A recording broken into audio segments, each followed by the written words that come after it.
नमस्कार मंडळी, घरोघरी मातीच्या चुली या मालिकेच्या आजच्या पुढील भागात आपल्याला असं पाहायला मिळालं. आता इकडे जानकी जी आहे ती शर्वरीला म्हणते, तुम्हाला माहितीच नाहीये की माझ्याकडे नानांची डायरी आहे आणि त्यात त्यांनी सगळं काही लिहून काढलेलं आहे. आता मग शर्वरी खूपच घाबरते. आता म्हणते काय करू, नानांची डायरी मला काहीही करून हवी आहे. मग आता जी जानकी आहे ती तिथनं निघून जाते आणि म्हणते, आता मला बघायचंच आहे की तुम्ही काय करताय. दुसऱ्या बाजूला शर्वरी मात्र खूपच घाबरलेली असते.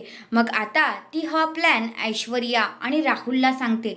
म्हणते आपण आता प्लॅन करायचा आणि त्या जानकीच्या रूममधून नानांची डायरी शोधून काढायचीच, असा आता शर्वरीचा प्लॅन असतो. ऐश्वर्या पण ऐकत असते की ही नक्की काय सांगते.